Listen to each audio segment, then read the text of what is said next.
Chapter का नाम fundamental unit of life cell. देखो बेटा सेल क्या होती है, जिस तरीके से घर बनाने के लिए बिल्डिंग ब्लॉक्स क्या होती है, ईंटें, वैसे ही जब कभी कोई लिविंग ऑर्गेनिज्म तैयार होता है तो वहां पे सबसे छोटी यूनिट क्या होती है बेटा, सेल। सेल का इंट्रोडक्शन क्या है? तो सबसे पहले सेल की डिस्कवरी किसने करी थी पता है? रॉबर्ट हुक ने। कब करी थी? 1665 में।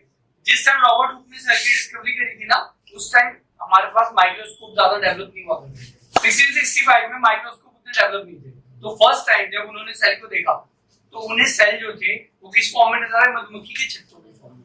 और उन्होंने जिस सेल को देखा था वो किस चीज के सेल देखे थे?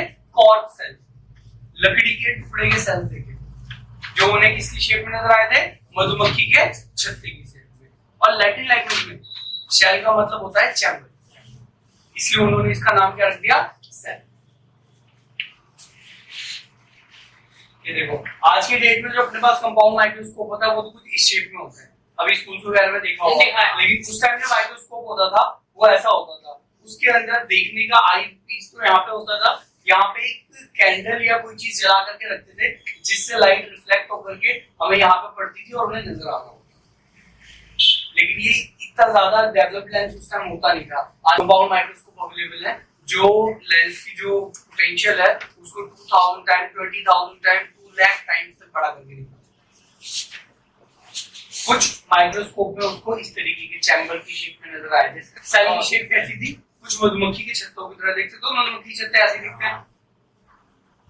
अब देखो बेटा सेल्स एंड देयर शेप, अलग अलग चीजों के जो सेल्स होते हैं उनकी शेप साइज सब अलग होता है। सबसे बड़ा सेल कौन सा होता है पता है? ऑस्ट्रिच का जो एग होता है सबसे बड़ा सेल वो वाला होता है। और सबसे लंबा सेल नर्व सेल। सबसे लंबे सेल कौन होता है? नर्व सेल होता है। अब देखो कुछ अलग अलग सेल की शेप टाइप दे रखी है। पहला क्या है? Spherical shell. ओम का जो सेल होता है वो क्या होता है? Spherical. Spindle shape, smooth muscle का जो शेप है वो कौन सा बेटा? Spindle shape. इस तरीके का आरबीसी की तरह। यहाँ पे सारे सारे अलग अलग टाइप के शेप है, लेकिन इसमें याद नहीं करना कि कौन सा सेल की शेप कौन सी होती है।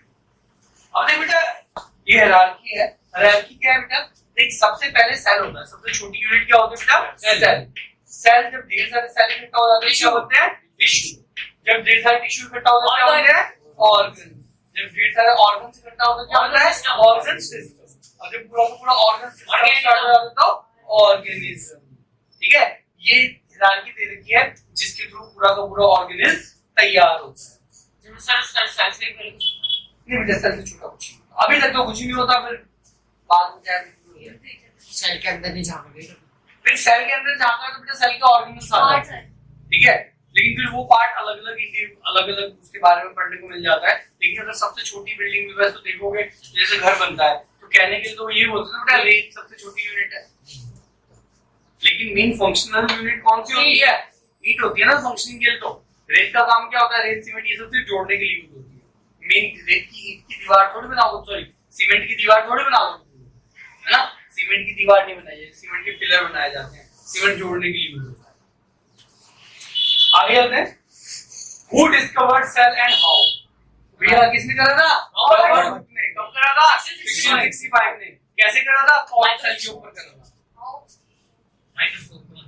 Why is the cell called structural and functional unit of life? देख बेटा किसी भी लिविंग ऑर्गेनिज्म की जो सबसे छोटी फंक्शनल यूनिट है जो काम करती है वो क्या है उसके लिए? सेल। नेक्स्ट बेटा स्ट्रक्चर ऑफ सेल। देख बेटा सेल के अंदर तीन मेन चीजें आती है। पहला प्लाज्मा मेम्ब्रेन, दूसरा साइटोप्लाज्म, तीसरा न्यूक्लियस। देख बेटा प्लाज्मा मेम्ब्रेन क्या होती है? किसी भी सेल की जो आउटर मोस्ट लेयर होती है, एनिमल सेल की बात कर रहा हूँ, प्लांट सेल की नहीं, प्लांट के अंदर सेल वॉल होती है। ठीक है, तो एनिमल सेल के अंदर जो आउटर मोस्ट लेयर होती है उसको क्या कहते हैं बेटा? Plasma membrane. इसी को एक और नाम से जानते हैं, कौन सा? Cell membrane. नहीं बेटा सेमी परमिएबल तो उसका कैरेक्टर हो गया। ठीक है, सेमी परमिएबल उसका कैरेक्टर है, नाम नहीं है। हां कैरेक्टर। सेमी परमिएबल जो है वो उसका कैरेक्टर है। जैसे अगर बोलो तो पढ़ने में अच्छा नहीं, तेरा नाम थोड़ी है। सेलेक्टिवली बोल, सेमी बोल, बात एक ही है। दोनों नहीं है, बात एक ही है, नाम नहीं है वो। दोनों नाम नहीं है ना, ये उसका कैरेक्टर। जैसे मैं कह रहा हूँ घोड़ा लाल है तो नाम तो उसका घोड़ा है ना, लाल तो उसका रंग है, सिलेक्टिवली परमीएबल में तो उसका कैरेक्टर है। ठीक है, चल बेटा वापस आते हैं। नाम क्या था दूसरा? सेल मेम्ब्रेन और प्लाज्मा मेम्ब्रेन। अब बेटा प्लाज्मा मेम्ब्रेन, अब ये काम क्या करती है? सेल को बाकी की पूरी दुनिया से अलग करने का जो काम है वो किसका है? Plasma membrane. प्लाज्मा मेम्ब्रेन क्या करती है? एक लेयर चढ़ा देती है उसके बाद